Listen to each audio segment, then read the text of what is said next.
Why do we waste so much time exercising? If you hate exercise, one of the biggest excuses that people make is I don't have enough time. Have you ever used that excuse? And even if you love exercise, have you ever run out of time because you thought I've had to do 20 minutes, 30 minutes, run for an hour, go to a class for 45 minutes? It seems that exercise has a time frame attached from somewhere between maybe 20 minutes to an hour, if not longer. But here's a great question. If I want to get 100% result, I want to get the best result in the fastest time possible with the quickest exercise session, do I want to put in 100% effort, or am I going to pace myself through my exercise session?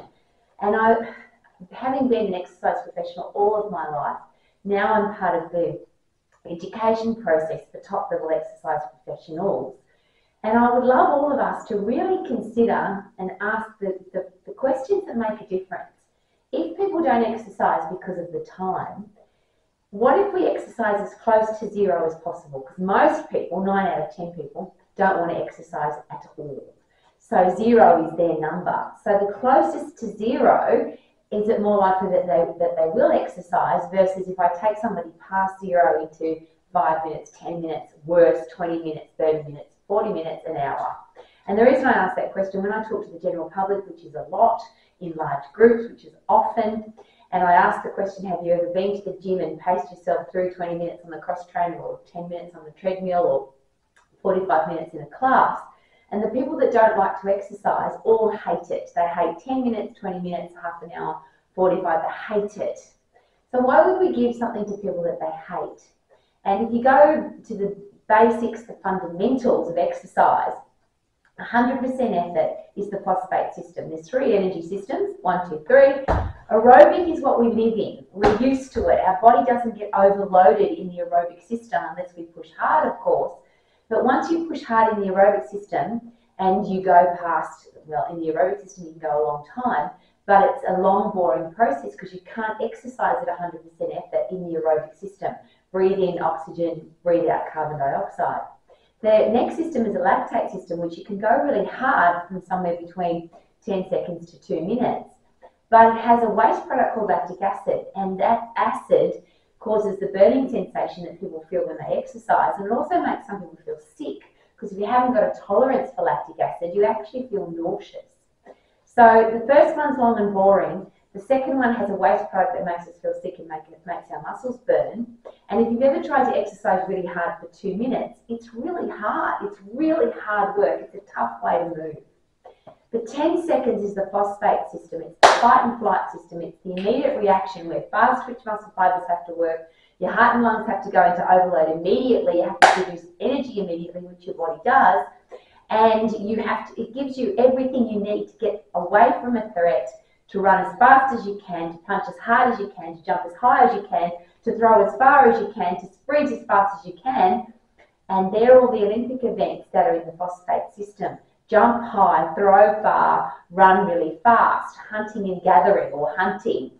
And at 100% effort, is it more likely that we're going to get 100% result? I'll rephrase the question. If I give somebody 10 seconds of exercise to do versus 2 minutes that makes them feel sick, versus anything past 2 minutes becomes long and boring and people don't have time, which one are people more likely to stick to? So I'm in my gym, and people think I'm hilarious because I come in here, I love coming in here, but my strength training program, which is 1 exercise for my upper body to push, 1 exercise for my upper body to pull, and 1 exercise for my lower body, so I pick something heavy up off the ground and put it back down again. And I do that in the phosphate system, which is 10 seconds. I lift as heavy as I possibly can in 10 seconds. If I can go for longer than 10 seconds, I pick a heavier weight next time. So my strength training program is not 3 minutes, it's 30 seconds. I leave a fair bit of time in between each exercise so I can fully recover, and that's the thing. If I don't fully recover, I can't put 100% effort in again. So all I'm asking, if you are an exercise professional, if you're a coach, if you tell people about exercise, if you ask somebody who exercises, is it possible that you've ever used time as an excuse? Have you ever stopped exercising because you didn't get the results that you want? Have you ever heard other people say, I haven't got time to exercise? And even if you have got time now, do you think there might come a time in the future where you don't have 20 minutes, 30 minutes, 45 minutes, an hour to exercise? What if you could just do 10-second injections of high-intense activity into your day throughout the day? It's only 10 seconds. You can wear your pajamas, you can wear your business suit, you don't have to have shoes on. You can just go as hard and fast as you can, doing something in your heart and lungs are blind, so they don't know whether you're running or jumping or skipping or punching or dancing. It doesn't matter. But here's the really cool part of this. Yes, you'll get fit. If you lift in the phosphate system, you'll get really strong. But ultimately, the phosphate system, the fight and flight system, get away from the threat system or turn and fight, that's the one that produces all those really happy chemicals after you've recovered. So that's when dopamine, serotonin, brain-derived neurotropic factor, endorphins, oxytocin, if you're exercising with your pets or with people that you love, or a group of people that you get on with. They're all the happy drugs that make us feel fantastic. So that's my ultimate question. If people say, how often should I exercise and how long for? My answer, how long, is as close to 0 as possible. So there's less chance of you quitting your exercise program, less chance of you not starting an exercise program, less chance of you using time as an excuse. So exercise as close to 0 as possible. 10 seconds is about as close as you can get. And how often should I do that? How about how often do you want to feel good? That's always my answer.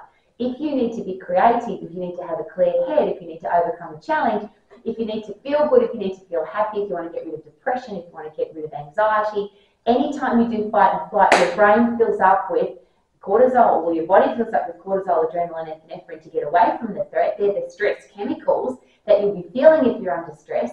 And then after you've overcome the threat with punching, kicking, getting puff, lifting heavy, overloading your body at 100% effort, that's when you then change your brain. So your brain becomes happy, your body gets fit, your muscles and bones get strong, and you can actually live your life to the max. In a short, very, very short, close to 0 exercise program. And Rowie, how often do you exercise? Multiple times throughout the day. How long for? No longer than 10 seconds. Because once I go past 10 seconds, I can't put in 100% effort. And I want 100% result for my exercise program. How about you? Super-duper-doo, how are you? I'm sure you are amazing. Woohoo!